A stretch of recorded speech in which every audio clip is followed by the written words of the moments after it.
Amém. Diz assim a palavra do Senhor. Então Josué chamou os rubenitas, os gaditas e a meia tribo de Manassés e lhes disse: tendes guardado tudo quanto vos ordenou Moisés, servo do Senhor, e também a mim me tendes obedecido em tudo quanto vos ordenei. A vossos irmãos, durante longo tempo, até o dia de hoje, não desamparastes, antes tivestes o cuidado de guardar o mandamento do Senhor vosso Deus. Tendo o Senhor vosso Deus dado repouso aos vossos irmãos, como lhes havia prometido, para as vossas tendas a terra da vossa possessão, que Moisés, servo do Senhor, vos deu da além do Jordão. Tende cuidado, porém, de guardar com diligência o mandamento e a lei que Moisés, servo do Senhor, vos ordenou, que ameis o Senhor vosso Deus, andeis em todos os seus caminhos, guardeis os seus mandamentos e vos achegueis a ele e o sirvais de todo o vosso coração e de toda a vossa alma. Glória a Deus! Poderia fechar que vocês já entenderam o mandamento do Senhor. Olha que eu tinha conversado com a Catarina, mas não sabia que ela ia trazer Mateus 22 a partir do 37. Achei que ela fosse trazer 1 João 4:8, mas a bênção que o Senhor faz desde o início do culto, o Senhor está ministrando sobre o serviço ao próximo. O irmão Lucas cantou aqui que ele cresça, eu diminua, ele apareça e eu me construa com todo o seu amor, infinita humildade. Por último ele encerra: servo de todos os irmãos. Falei, eita confirmação de Deus, servo de todos os irmãos. Nós estamos dispostos a ser servos? Os rubenitas estavam, os gaditas também, e a metade da tribo de Manassés, filho de José, também serviu. Interessante porque logo assim que nascemos, a psicologia, presbítero Marco, vai narrar que a mulher ela se prepara para gerar. A mulher ela imagina o filho no seu ventre antes dele estar lá. Ela já cria um vínculo mãe-bebê. E quando o bebê nasce e ela dá de mamar, é liberado um hormônio chamado ocitocina, logo no parto. E esse hormônio tende a ser liberado em mais quantidades quando a pessoa está amamentando. E ali o vínculo e o amor, chamado hormônio do amor, aumenta entre a mãe e o bebê. Se não for amamentado direito, a fase oral dele ficará comprometida. E ele sentirá muita falta do sexto sentido, que é a propriocepção, sensação da articulação da boca. Terá vontade de chupar chupeta, mamadeira e no futuro até se apegar a algum vício, ou fumar, ou beber, por conta de não ter desenvolvido totalmente a fase oral. Logo em seguida, vem outras fases do desenvolvimento humano, como a fase construtiva, aquela fase em que a criança brinca com Lego, quebra a cabeça e começa a criar imaginações, entrando no faz de conta. E logo em seguida ela entra para os jogos com regras, o qual ela aprende a respeitar o outro, a jogar na sua vez, o limite. Mas por que Elaine está? Existe uma faculdade inata na sua mente que se chama linguagem, que faz parte da cognição, onde tem atenção, percepção, memória, pensamento, e tudo isso vai depender de uma simples coisa: o relacionamento com o outro. Temos a prova que durante a pandemia de 2020, os casos de atraso de linguagem na comunicação foram tantos, porque as crianças não podiam ir ao portão, além da violência, não podia ter um contato com o outro, não podia se relacionar. E nós conhecemos a história bíblica. Desde o princípio, o Senhor quis se relacionar com o homem. O Senhor fez o homem à sua imagem, segundo a sua semelhança, na sua essência.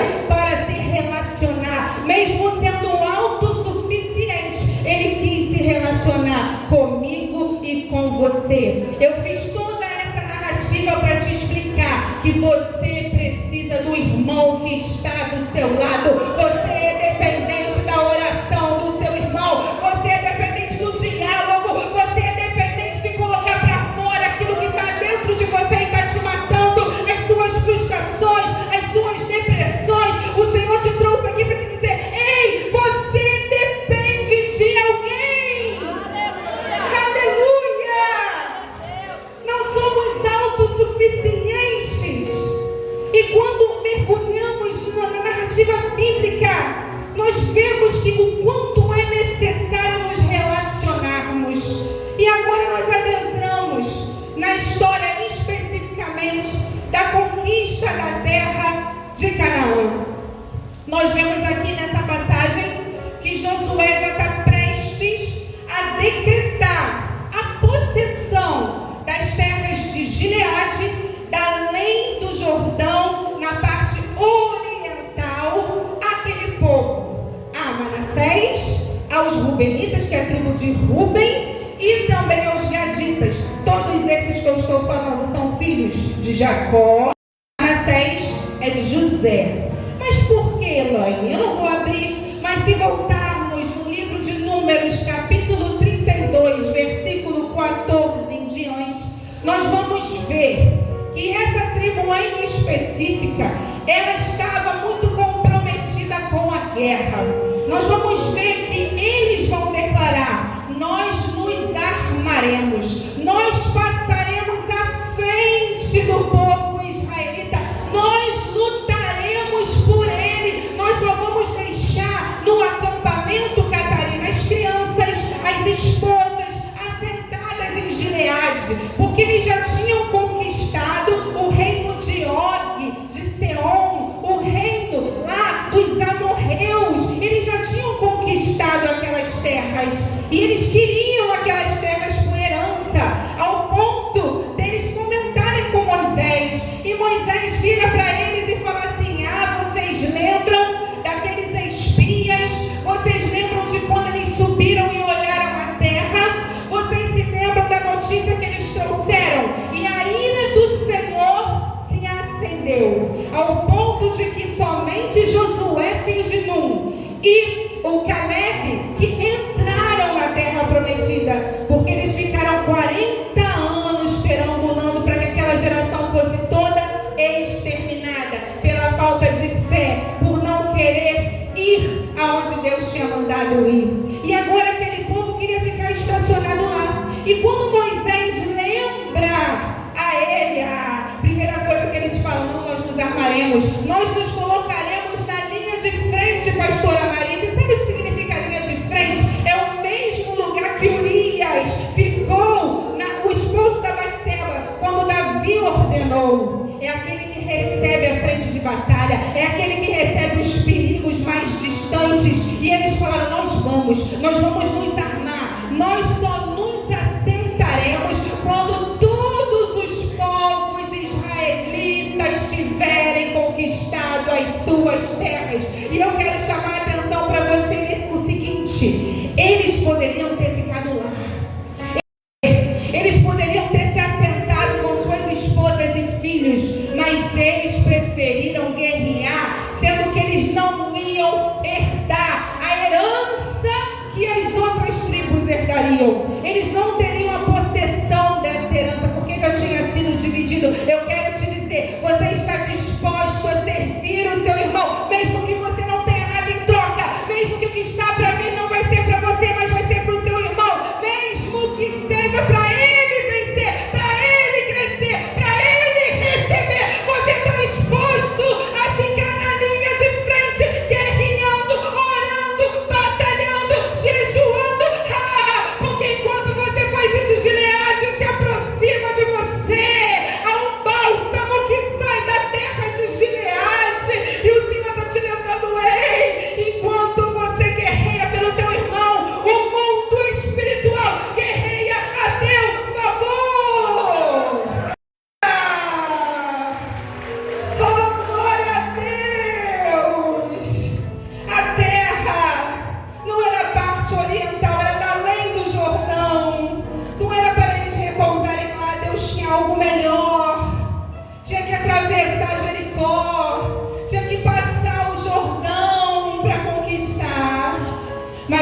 Tiriam Gileade, e mesmo não ficando lá, eles lutaram pelos irmãos. E o que nós lemos aqui é Josué falando para eles agora: olha, os irmãos já conquistaram, sabe?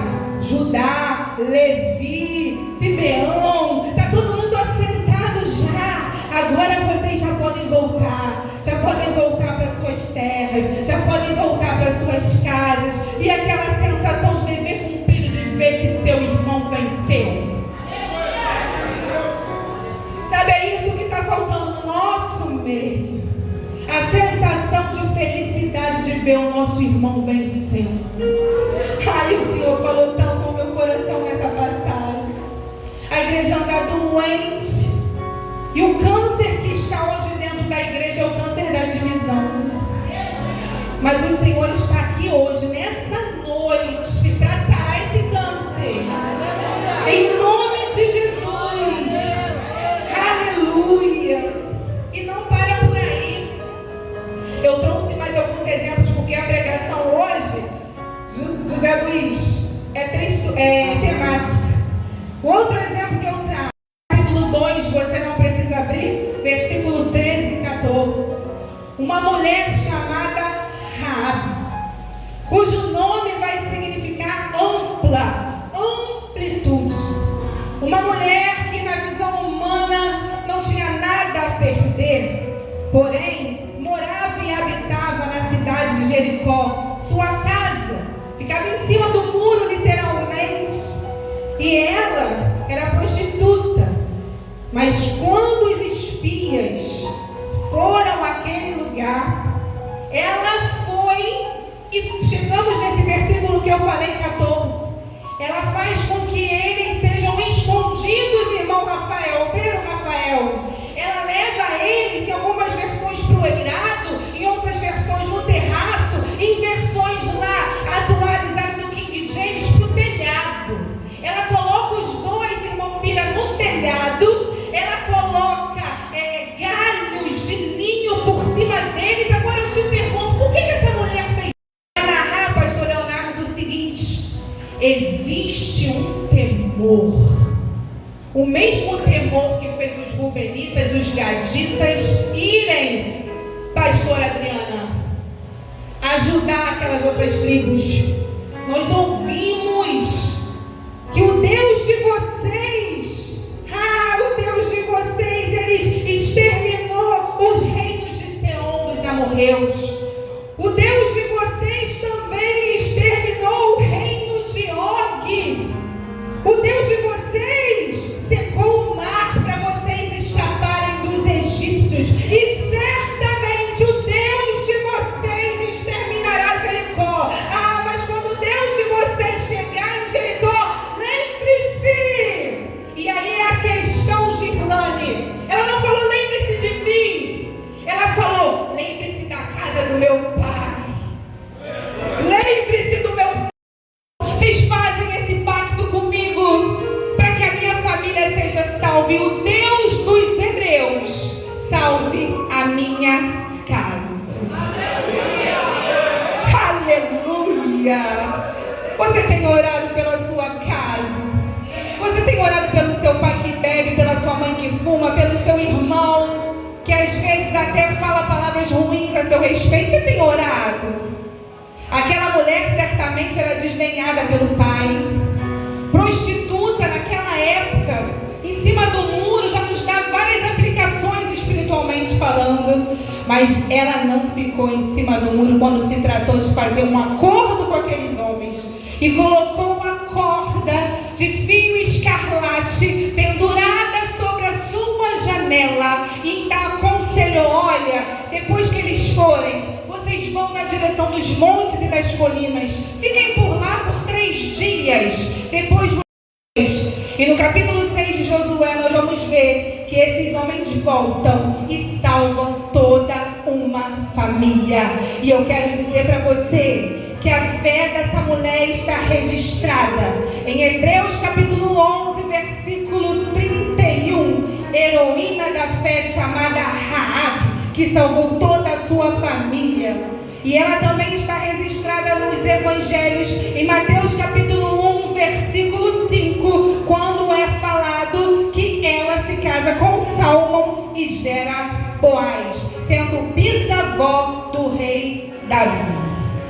Eu quero dizer para você, Deus quer usar a tua vida. Essa mulher, ela não conhecia aqueles nomes, ela conhecia de ouvir, mas a fé ela vem pelo ouvir e ouvir a palavra de Deus. Ela não tinha sequer interesse na vida dela, mas ela queria que toda a sua casa fosse salva. E o Senhor está falando: ei, se esse é o tipo de interesse que você tem na minha presença, eis que eu quero e vou realizar. Porque assim como eu fui com Raabe, a ampla, aqui alargou a sua tenda para o meu povo. Tem uma promessa de Deus: quando você alarga a sua tenda para um servo dele entrar, gera salvação, gera vida, gera transformação de caráter, gera cura interior, gera a bênção do Senhor sobre a tua vida. Ela podia ter criticado, ela podia ter condenado, ela podia ter duvidado, mas ela preferiu acolher, ela preferiu guardar, ela preferiu estar do lado, estar junto, ampliar, ser ampla. E o Senhor está falando: bem-aventurado aqueles que ainda habitam e guardam pessoas nas suas casas, porque a bênção do Senhor será sobre a sua vida. Terceiro ponto, e eu falei de Raabe de Jericó. Nós vemos agora a história de uma mulher chamada Ruth, no capítulo 1, versículo 16 e 17. Eu sei que vocês conhecem essa história. Ruth, moabita, cujo seu nome significa amiga.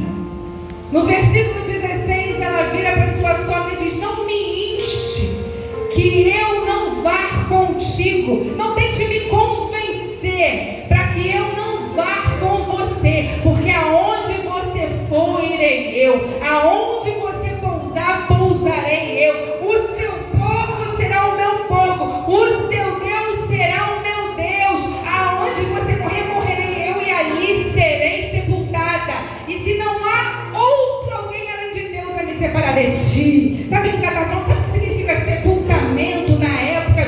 Era algo importante, de extrema importância. O túmulo do rei Davi está até hoje dormindo com os seus pais, passava-se de geração em geração. E o Senhor está falando: aquela mulher, ela sai daquela terra, vai para Belém com Noemi, uma mulher que foi sua sogra, que ela teve alguns anos de relacionamento e não quer voltar para a parentela. E a mulher está insistindo: volta para sua mãe, volta para sua parentela, faz como órfã. Malom e Quilion já morreram, eu vou para Belém, eu estou amargurada, eu me chamo Mara agora, vai embora. Você está disposto a ficar quando alguém quer que você vá embora?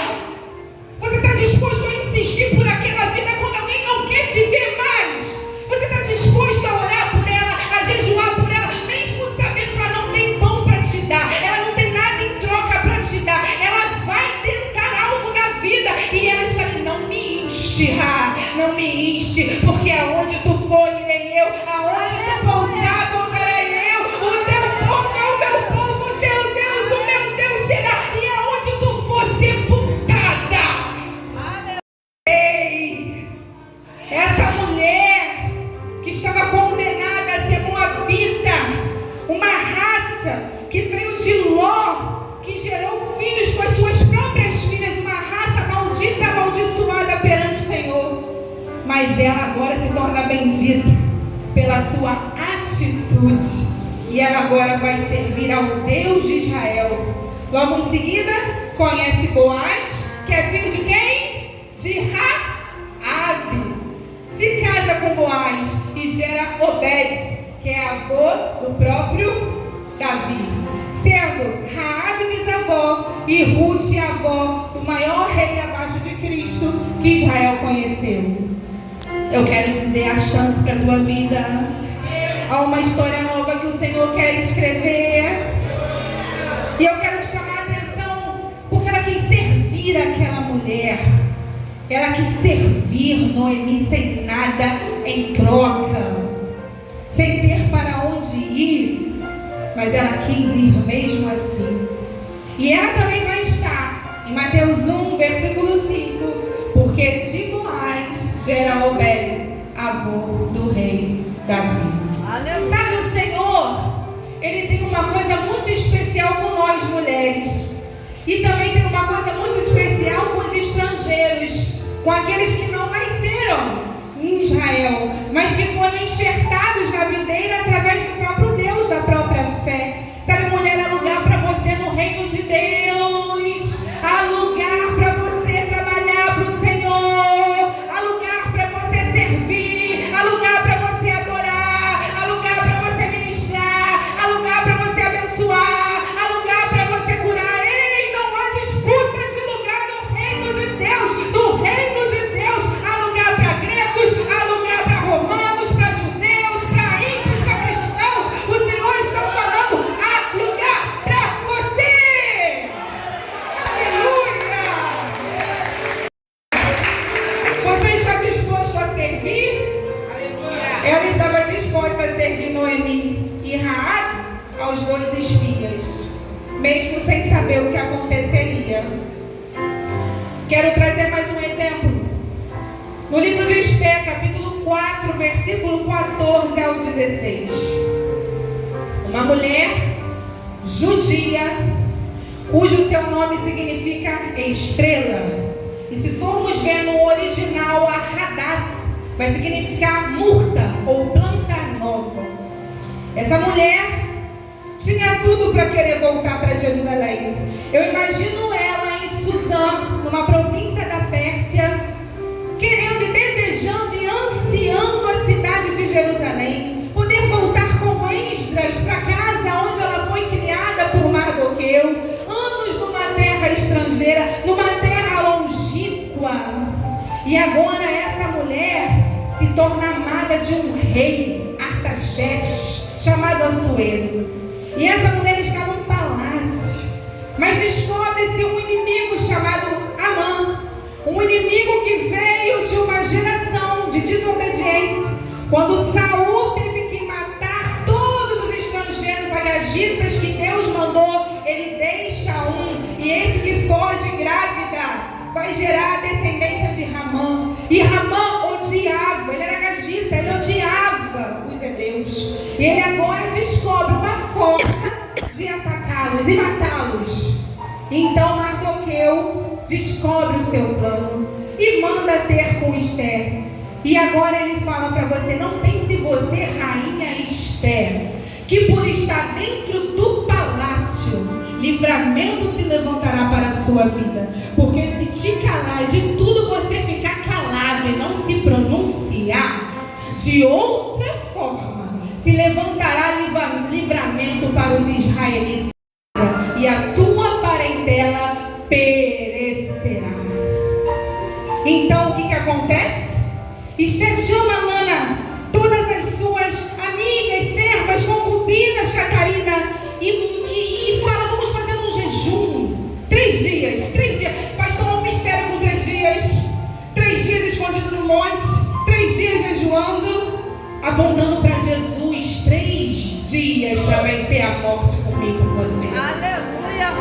3 dias, todo mundo jejuando com a rainha Esther agora. E ela fala: tem mais de 30 dias, Mardoqueu, que eu não sou chamada na presença do rei, do meu amado, daquele que me escolheu, daquele que me ama. Mais de 30 dias. E se eu for até lá, adentrar na parte interna do pátio, há uma ordem que se ele não levantar o cetro, eu morrerei. E ele fala isso para ela: outra parte se levantará, livramento, Esther. Há uma escolha a ser feita, né, pastora Marisa? Há uma escolha de vida ou morte, de bênção ou maldição. E aquela mulher escolhe: eu irei perecer. Se levanta para guerrear por um povo que ela sequer conhecia, um povo espalhado por mais de diversas províncias, mas se levanta por amor de servir. Aleluia. Sabe, para servir, a gente não tem que ver título, posição social. Ela era rainha, ela era nobre, mas estava disposta a morrer pelos judeus. E o fim da história vocês conhecem. Ramã é enforcado com a própria forca que preparou para Mardoqueu. Sabe, o Senhor vê todas as coisas. O Senhor vê as armadilhas que levantam contra a sua vida que você não vê. O Senhor, Ele contempla, Ele tira sono de rei. Ele faz eunuco ler para o rei saber o que está para acontecer. Ele usa até rainha ao seu favor. Eu quero dizer para você, há uma bênção sobre a sua vida. Há uma promessa do Senhor de livramento, de escape, quando você decide servir ao seu irmão. Todas essas pessoas que eu narrei aqui, eles estão em serviço, eles estão prontos para guerrear, estão prontos para ajudar. E eu parei para pensar o que nós temos feito. Muitas das vezes, minha irmã e meu irmão, nós ficamos, Mazinha, nos nossos próprios problemas, nas nossas próprias mazelas. Se fôssemos chorar as pitangas, teríamos muita coisa para falar. Mas nesse meio tempo, Deus está dando livramento, está dando escape, está te colocando de pé, está te livrando da bala perdida, do homem sanguinário, do homem fraudulento, da depressão, do câncer, das doenças. Eu já citei aqui a cura da próstata do meu pai, a minha mãe que tem um cisto benigno, não é maligno na tireoide, agora meu marido que era para ficar internado não ficou. Ai, Lani, mas você sempre cita, porque o que Deus faz não é para ficar em oculto, é para que o nome dele seja glorificado. E eu não vou cansar de falar, meu irmão, porque é ele, é dele, é por ele. A Lana cantou aqui, são todas as coisas para ele. Aleluia! O diabo ele pode até tentar te parar, mas ele não consegue se Deus não deixar. Aleluia! E eu já falei aqui, se você parar, Cláudio, tá aí. Se você parar, muita gente vai usar a desculpa. Ah, aquele irmão parou, eu vou parar também. Mas vem cá, e o que você tem para fazer pelo seu irmão? Não conta? Porque Deus, Ele confiou, Ele te deu credibilidade, Ele colocou expectativa em você. Calma aí, Helena, Ele é soberano, Ele é soberano. Mas mesmo sendo soberano, Ele ainda deu chance e crédito para que você faça. Porque Ele podia fazer, mas Ele conta que você faça, que você evangelize, que você expulse demônio, que você cure. Marcos 16 vai falar: ide por todo mundo e pregai o evangelho a toda criatura. Ele conta contigo, meu irmão. Ele conta com você. Em Colossenses, eu já estou caminhando para o final, não posso me alongar. Em Colossenses capítulo 3, vai dizer o seguinte, eu vou ler só alguns versículos. Versículo 8. Agora, porém, despojai-vos igualdade, maledicência, linguagem obscena do falar. Não minta uns aos outros, uma vez que vos despiste do velho homem com os seus feitos e vos revestistes do novo homem que se refaz para o pleno conhecimento segundo a imagem daquele que o criou, no qual não pode haver grego, nem judeu, circunciso e nem incircunciso, bárbaro, cita, escravo, livre, porém Cristo em tudo e em todos. Revesti-vos, pois, como eleitos de Deus, santos, amados, de ternos afetos, de misericórdia, bondade, humildade, mansidão, longanimidade. Suportai-vos uns aos outros, perdoai-vos mutuamente, caso alguém tenha motivo de queixa contra outrem. Assim como o Senhor vos perdoou, assim também perdoai-vos, porque assim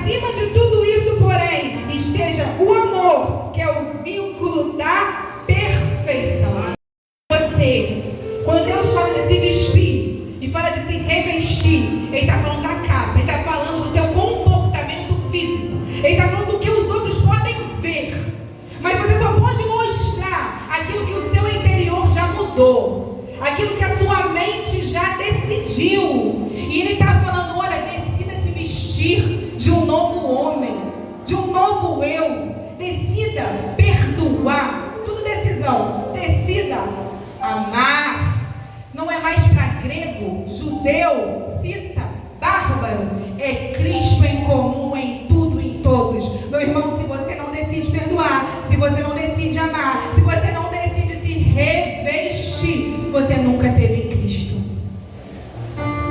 Existe uma roupa branca, pura, o qual os santos falarão: Santo, Santo, Santo é o Senhor. Toda a terra está.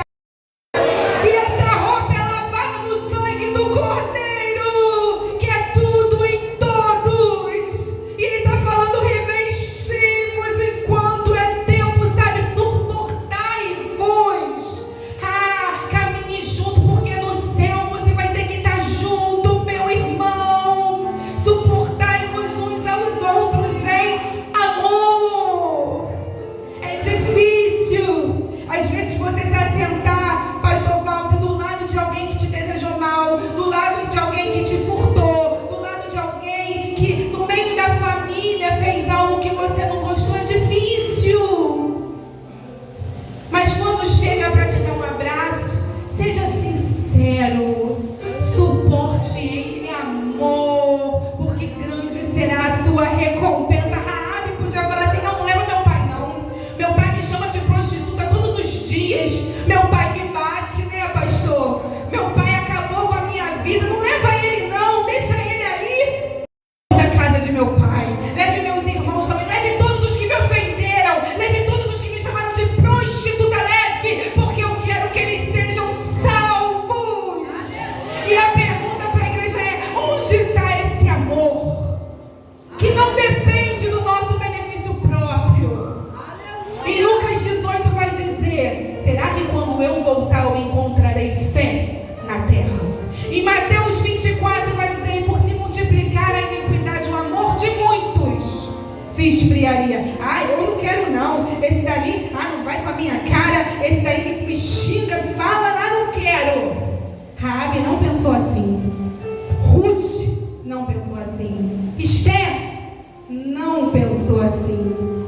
E agora, apóstolo Paulo, preso, porque quando ele escreve Filipenses, Colossenses, ele está preso. E ele está dizendo: suportem em amor. Eu estou aqui suportando. Eu estou aqui na passagem do carcereiro. Vocês lembram que aquele que furou Jesus do lado, teve um centurião que se converteu. Não desista de orar. Deus quer resgatar esse mesmo, esse ímpio que você não suporta, que você não quer estar perto, mas o Senhor quer resgatar ele. Não entre em contenda com o Senhor, porque tem que haver amor. Aleluia! Quando eu comecei a escrever isso, e o Senhor foi me dando as características, eu vou encerrar, estou caminhando para o fim. Abrir mão, interceder. Olha o que você tem que fazer: não pensar em si mesmo, preocupar-se mais com os outros do que com a sua própria vida, pensar na salvação deles, na proteção deles, na família, considerar os outros superiores a si mesmo, ser humilde, tenha vontade de tentar me obedecer, seja como Paulo: o que eu não queria fazer eu faço, e o que eu queria eu não faço.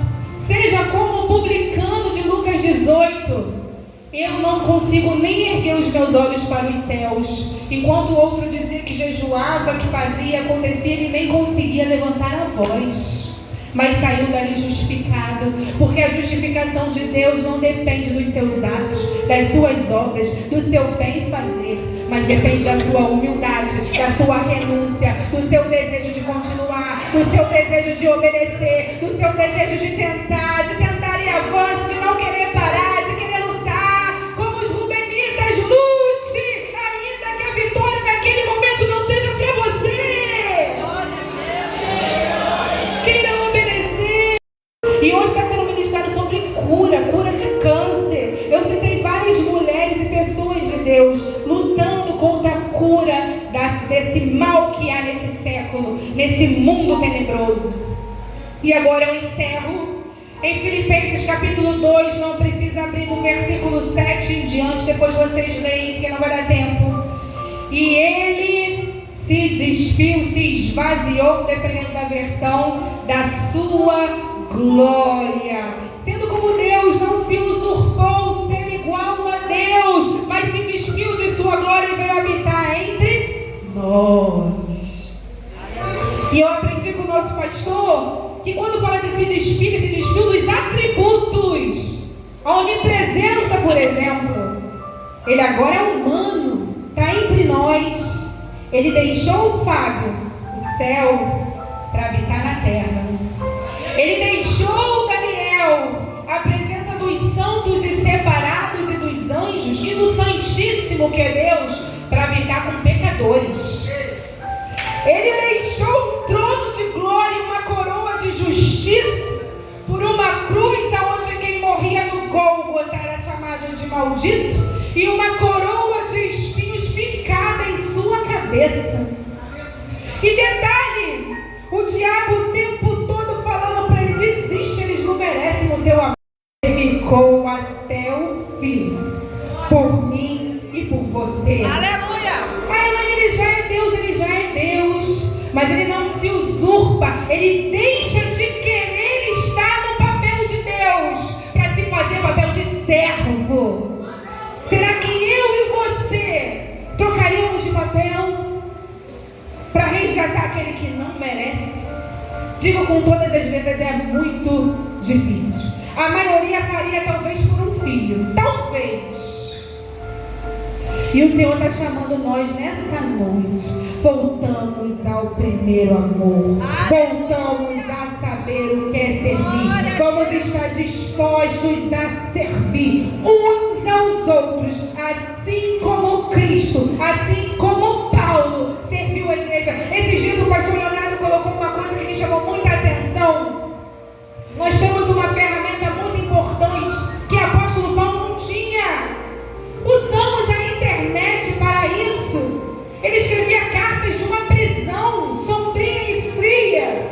E nós podemos de manhã perguntar: como você está, Lana? Você está bem?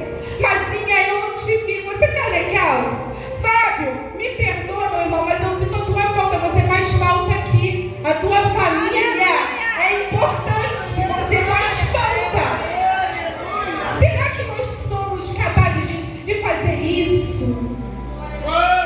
Porque é isso que eu entendo que as escrituras mandam a gente fazer. Aleluia! E são poucos os que fazem. Geralmente os idosos, irmão Joel, todos os dias, irmã Berenice, como você está? Você está bem?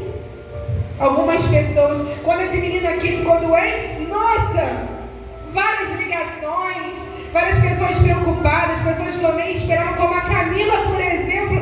Daniel está bem, Lana, e faz, eu vou falar nomes aqui, vou ficar falando, Silvânia, mas sabe o que é isso? Aí Deus me chamou a atenção, é isso que eu quero, é isso. Eles não dependem de você e do Daniel para nada. Se você for recolhida hoje, vai ter outro aqui pregando no teu lugar, mas eles se importam com você, eles se preocupam com a sua vida, eles querem estar junto. Ligando, irmã Girlane, vamos voltar a esse amor, vamos pelo menos tentar, vamos tentar a obedecer. Fica hoje para você, vamos tentar ser servos verdadeiros do Senhor. E aqui eu agradeço a minha oportunidade, senão eu vou ficar até amanhã. Pode vir, pastor, em nome de Jesus. Me perdoa pelo horário.